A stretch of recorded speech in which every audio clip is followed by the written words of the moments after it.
الرجیم بسم اللہ الرحمن الرحیم شرح باب ہادی عشر کا 10واں درس۔ آج کے درس کے دو ذیلی عناوین ہیں۔ سب سے پہلے فصلوں کا بیان ہے، اس کتاب کی فصلوں کا بیان، اور اس کے بعد معقول کی تقسیم کے ذریعے واجب الوجود کا اثبات۔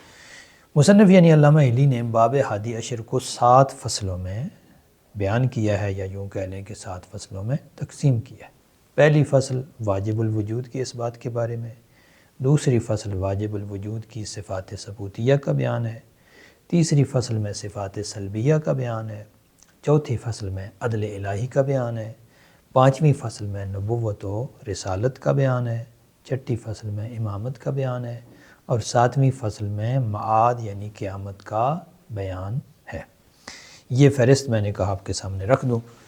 تو یہ 7 فصلیں ہیں جو اس کتاب میں انشاءاللہ العزیز آپ پڑھیں گے۔ پہلی فصل واجب الوجود بالذات کا اثبات ہے، اور یہ فصل آج ہم شروع کر رہے ہیں۔ اس فصل کی ابتدا میں علامہ علی کہتے ہیں کہ ہر وہ چیز جو ذہن میں آئے اس کی 3 صورتیں ہیں۔ جو چیز ذہن میں آئے اس کے لیے لفظ استعمال کیا انہوں نے معقول، میم عین قاف واو لام، معقول۔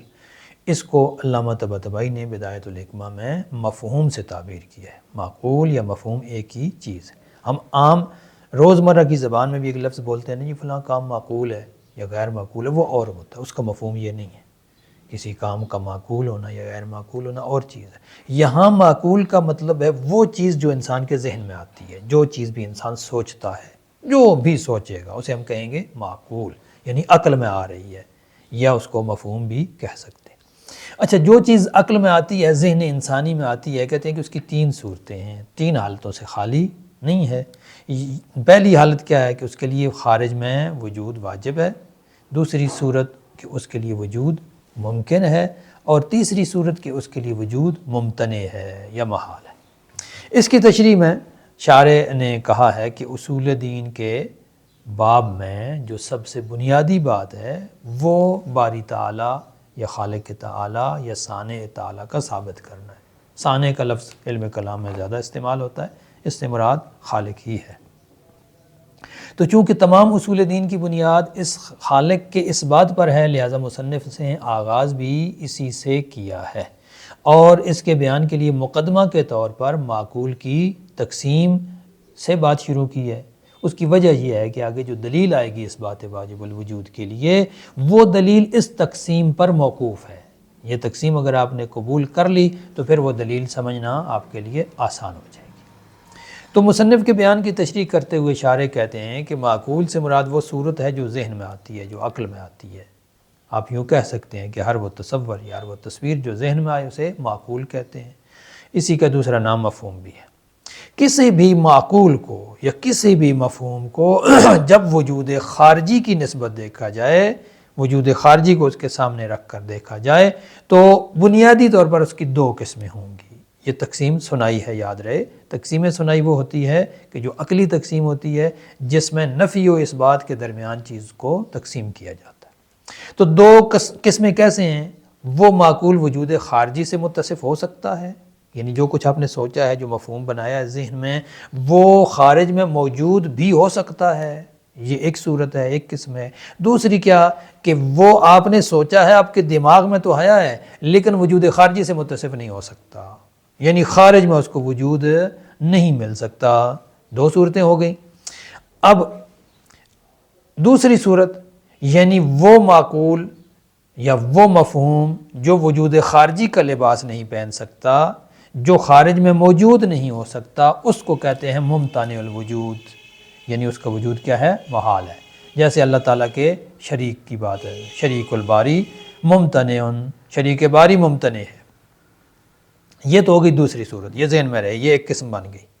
پہلی صورت ہم نے کیا بنائی تھی کہ وہ مفہوم جو آپ کے ذہن میں ہے وہ وجود خارجی سے متصف ہو سکتا ہے، خارج میں اس کو وجود مل سکتا ہے۔ اس کی پھر 2 صورتیں ہیں۔ خارج میں اس کا وجود سے متصف ہونا ذاتاً ضروری ہے، واجب ہے، یعنی ضروری ہے کہ وہ موجود ہو، یہ ایک صورت ہوگی۔ اور دوسری صورت کہ اس کا وجود میں آنا، اس کا موجود ہونا ضروری نہیں ہے۔ یہ 2 ہی صورتیں ہو گئیں۔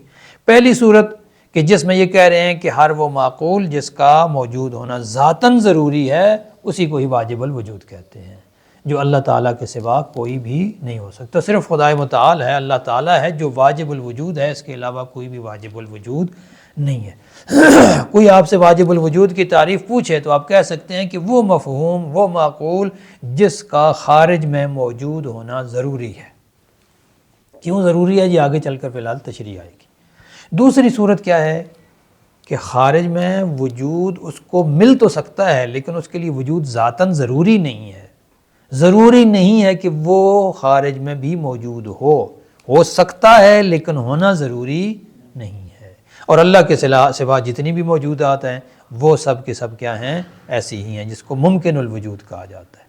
تو وہ معقول یا وہ مفہوم کہ جس کا وجود خارجی ضروری نہیں ہے، ہو سکتا ہے لیکن ضروری نہیں ہے، اس کو کہتے ہیں ممکن الوجود۔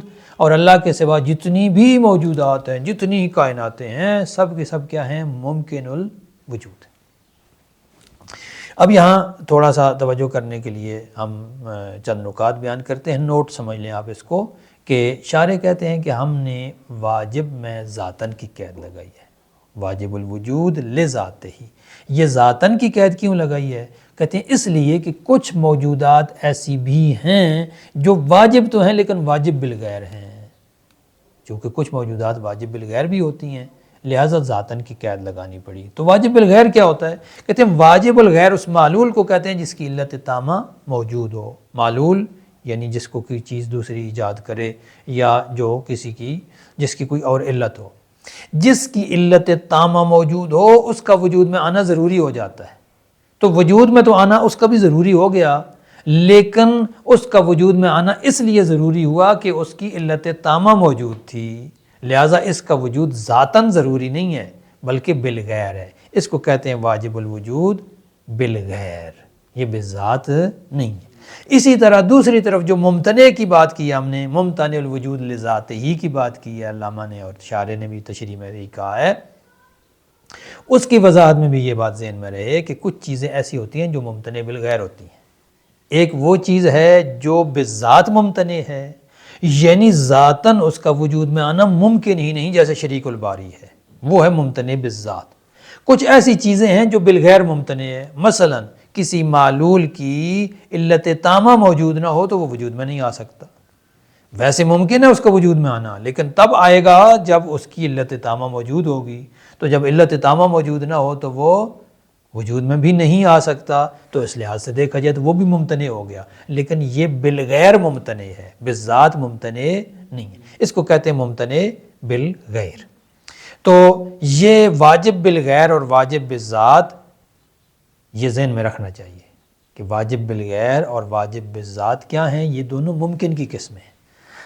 وہ وجود جو ذاتاً ممکن ہے، جو ممکن الوجود بالذات ہے، اس کے اندر واجب بالغیر بھی آتا ہے، اس کے اندر ممتنع بالغیر بھی آتا ہے، لیکن ممکن کبھی بالغیر نہیں ہوتا۔ ممکن الوجود جو بھی چیز ہے وہ ذاتاً ممکن الوجود ہوگی، بالغیر کوئی چیز ممکن الوجود نہیں ہوتی۔ یوں کہہ لیں کہ واجب الوجود بالذات بھی ہو سکتا ہے، بالغیر بھی ہو سکتا ہے، ممکن الوجود بالذات بھی ہو سکتا ہے، بالغیر بھی ہو سکتا ہے، لیکن ممکن الوجود صرف اور صرف کیا ہوگا؟ بالذات ہوگا۔ تو پھر کوئی کہہ سکتا ہے کہ جناب آپ نے ممکن الوجود کے ساتھ بھی ذات ہی کی قید لگائی تھی، ممکن الوجود لذات ہی، تو کہتے ہیں اس کی وجہ یہ ہے کہ ہم صرف وضاحت کرنا چاہتے ہیں کہ یہ ممکن الوجود، یہ چیز ذاتاً ممکن ہے۔ دوسرے لفظوں میں یہ قید توضیحی ہے، قید احترازی نہیں ہے۔ واجب الوجود میں جب ذاتاً کی قید لگائی ہے تو وہ قید احترازی ہے، ممتنع الوجود میں بھی جب قید لگائی ہے تو وہ قید احترازی ہے۔ قید احترازی وہ ہوتی ہے جو کسی اور چیز کو خارج کرنے کے لیے آتی ہے، اور قید توضیحی وہ ہوتی ہے جو صرف اور صرف تشریح کرنے کے لیے آتی ہے، کسی اور چیز کو خارج نہیں کرتی۔ تو بس یہ ممکن کے ساتھ جو یہ لگائی گئی ہے یہ قید توضیحی ہے۔ اب آتے ہیں عبارت کی طرف۔ قال وقد رتبت هذا الباب على فصول، قال یعنی قال علامۃ الحلی، علامہ حلی نے فرمایا کہ اس باب کو یعنی باب ہادی عشر کو، اس 11ویں باب کو میں نے چند فصلوں پر مرتب کیا، اور اس کی 7 فصلیں ہیں وہ میں آپ کی خدمت میں بیان کر چکا ہوں۔ الفصل الاول فی اثبات الواجب الوجود لذاتہ تعالی، پہلی فصل واجب الوجود کہ اس بات میں ہے۔ کون سا واجب الوجود؟ جو ذاتاً واجب الوجود ہے۔ تعالیٰ کی ویسے صفت لگائی ہے اللہ تعالیٰ کے لیے، چونکہ تعالیٰ کی صفت آتی ہے۔ تعالیٰ کا مطلب ہوتا ہے کہ یعنی وہ ان صفات سے پاک ہے جو ہم سوچتے ہیں اس کے بارے میں اپنے ذہن میں، چونکہ ہم جو بھی سوچیں گے وہ کوئی نہ کوئی ان میں نقص ہوگا۔ فنقولو کل معقول، ابھی علامہ کی ہی عبارت چل رہی ہے، فنقولو کل معقول مما یکون واجب الوجود فی الخارج لذاتہ، جو بھی معقول ہے یعنی جو ذہن میں جس کا تصور ہم کرتے ہیں، جو مفہوم ہے وہ خارج میں واجب الوجود ہے، وَإِمَّا ممکن الوجود لذاتہ، یا وہ ممکن الوجود ہے ذاتاً، وَإِمَّا ممتنع الوجود لذاتہ، یا ذاتاً ممتنع الوجود ہے۔ تین ہی قسمیں ہو گئی۔ اقول، اب یہاں سے اشارے کی تشریح شروع ہو رہی ہے، کہتے ہیں المطلب الاقصی والعمدۃ العلیٰ فی ھذا الفن اثبات الثانی تعالی، اس فن میں، اس علم میں، علم اصول دین کہہ لیں، علم کلام کہہ لیں، اس میں سب سے بنیادی مطلب اور اعلیٰ ترین جو مقصد ہے وہ خالق لم یزل ولا یزال کا اثبات ہے۔ مطلب الاقصی یعنی اعلیٰ ترین جو مطلب ہے، اقصی انتہائی دور کو کہتے ہیں نا، دور وہی ہوتا ہے جو اعلیٰ ہو، بلند تر ہو، والعمدۃ العلیٰ جو ہدف اعلیٰ ہے ہمارا اس فن میں وہ ہے اثبات الثانی تعالی، فلذالک ابتدا بہ، اسی لیے علامہ نے آغاز بھی اسی سے کیا ہے، وقدم لبیانہ مقدمۃ فی تقسیم المعقول، پھر اس کے بیان کے لیے انہوں نے ایک مقدمہ بیان کیا ہے جس میں انہوں نے معقول کی تقسیم کی ہے، معقول یعنی مفہوم، لتوقف الدلیل الآتی علی بیانہا، اس لیے کہ آگے چل کر جو دلیل آئے گی یہ دلیل موقوف ہے اس معقول کے تقسیم کے بیان پر، یہ معقول کی تقسیم آپ سمجھیں گے تو اگلی دلیل سمجھ آئے گی۔ وتقریرها، اس کی تشریح یا اس کا بیان کیا ہے، ان کل معقول وہو الصورۃ الحاصلۃ فی العقل، ہر معقول یا ہر مفہوم یعنی ہر وہ صورت جو ذہن میں حاصل ہوتی ہے، جو تصویر ذہن میں بنتی ہے، اذا نسبنا الیہ الوجود الخارجی، جب اس کے ساتھ ہم وجود خارجی کو نسبت دیتے ہیں تو پھر اس کی دو صورتیں بنیادی طور پر بنیں گی، فاما ان یصح اتصافہ بہ او لا، یا تو اس وجود کے ساتھ اس کا متصف ہونا صحیح ہے یا صحیح نہیں ہے۔ اسی لیے میں نے اس کو کہا تھا نا یہ تقسیم ثنائی ہے، جو تقسیم نفی اور اس بات پر قائم ہو وہ تقسیم ثنائی ہوتی ہے۔ فَإِن لَمْ يَصِحْ اتصافُهُ بِهِ لِذَاتِهِ، اگر اس مفہوم یا اس معقول کا وجود خارجی سے متصف ہونا ذاتاً ہی درست نہیں ہے، ممکن ہی نہیں ہے وہ متصف بالوجود ہو جائے، تو اس کو کہتے ہیں فَمُمْتَنِعُ الْوُجُودِ لِذَاتِهِ، اس کو کہتے ہیں یہ ممتنع الوجود ہے لذاتہ، یعنی ذاتاً ممتنع ہے، کا شریک الباری، جیسے خالق کا شریک ہونا۔ وَإِن صَحَّ اتصافُهُ بِهِ، اگر وہ مفہوم یا معقول ایسا ہے کہ جو وجود خارجی سے متصف ہو سکتا ہے، متصف ہونا اس کا ممکن ہے، صحیح ہے، پھر اس کی دو صورتیں ہیں، فَإِمَّا أَن يَجِبَ اتصافُهُ بِهِ لِذَاتِهِ أَوْ لَا، پہلی صورت یہ ہے کہ اس وجود خارجی سے اس کا متصف ہونا یا وجود خارجی کا لباس پہننا اس کے لیے ذاتاً ضروری ہے، اور دوسری صورت یہ ہے کہ ذاتاً ضروری نہیں ہے۔ والاول هو الواجب الوجود لذاتی، پہلی صورت کہ یعنی ایسا مفہوم جس کا متصف ہونا وجود خارجی سے ذاتاً ضروری ہے وہ واجب الوجود ہے بالذات، جس کو ہم واجب الوجود بالذات کہتے ہیں، وہو اللہ تعالی لا غیر، وہ صرف اللہ تعالیٰ ہے، اس کے علاوہ اور کوئی بھی چیز ایسی نہیں ہو سکتی جو واجب الوجود بالذات ہو۔ والثانی ہوا ممکن الوجود لذاتی، دوسری چیز وہ ہے جو ذاتاً ممکن ہوتی ہے، یعنی جس کا متصف ہونا وجود خارجی سے ممکن تو ہے لیکن ضروری نہیں ہے، وہ اسے کہتے ہیں ممکن الوجود بالذات۔ وَهُوَ مَا عَدَى الْوَاجِبِ مِنَ الْمَوْجُودَاتِ، واجب الوجود کے علاوہ جتنی بھی موجودات ہیں وہ سب کی سب ممکن الوجود ہے ذاتاً۔ وَإِنَّمَا قَيَّدْنَا الْوَاجِبَ بِكَوْنِهِ لِذَاتِهِ، واجب کے ساتھ ہم نے ایک قید لگائی اور وہ کیا ہے، واجب الوجود لذاتہ، یہ کیوں لگائی ہے، احترازاً من الواجب لغیرہ، یہ در واقع احتراز ہے، قید احترازی ہے تاکہ واجب لغیرہ کو خارج کیا جا سکے۔ واجب لغیرہ کی مثال کیا ہے، کوجوب وجود المعلول عند حصول علت التامہ، جب کسی معلول کی علت تامہ موجود ہو تو اس وقت معلول کا وجود میں آنا ضروری اور واجب ہو جاتا ہے، تو وہ بھی ہے تو واجب ہی لیکن وہ واجب الوجود بالغیر ہے۔ فإنه یجب وجودہ، اس کا وجود واجب ہے، لیکن لا لذاتہ، لیکن اس کا وجود ذاتاً واجب نہیں ہے، بل لوجود علت تامہ، بلکہ اس کی علت تامہ ہے، چونکہ اس وجہ سے اس کا وجود ضروری ہوا ہے۔ اسی طرح وقیدنا الممتنع ایضا بکونہ لذاتہ، ممتنع کے ساتھ بھی ہم نے ذاتاً کی قید لگائی ہے۔ وہ کیوں ہے؟ احترازا من الممتنع لغیرہ، یہ قید اس لیے لگائی ہے تاکہ ممتنع بالغیر کو خارج کیا جا سکے، یہ بھی قید احترازی ہے۔ اس کی مثال کیا ہے؟ کامتناع وجود المعلول عند عدم علتہ، کسی معلول کی علت تامہ موجود نہ ہو تو اس معلول کا وجود میں آنا بھی ممتنع ہے، کیونکہ ممکن الوجود اس وقت تک وجود میں نہیں آ سکتا جب تک کہ اس کی علت تامہ موجود نہ ہو، تو جب علت تامہ نہیں ہوگی تو اس کا وجود میں آنا ممتنع ہوگا، تو ہو گیا وہ بھی ممتنع، لیکن کیا ہے؟ وہ ممتنع بالغیر ہے۔ وہذان القسمان داخلان فی قسم الممکن ہے، یاد رہے کہ یہ جو دونوں قسمیں ہیں نا جو ابھی ہم نے بیان کی ہیں، واجب الوجود بالغیر اور ممتنع الوجود بالغیر، یہ دونوں قسمیں ممکن میں داخل ہیں۔ وَأَمَّا الْمُمْكِنُ فَلَا يَكُونُ وُجُودُهُ لِغَيْرِهِ، اگلی بات بھی یاد رکھیں کہ ممکن کا وجود بالغیر نہیں ہوتا، ممکن کوئی بھی بالغیر نہیں ہوتا۔ فلا فائدۃ فی قیدہ لذاتہ، لہذا دیکھا جائے تو ممکن کے ساتھ لے ذات ہی کی قید لگانے کی کوئی ضرورت بھی نہیں تھی، کوئی فائدہ بھی نہیں تھا، الا سوائے ایک فائدے کہ وہ کیا تھا؟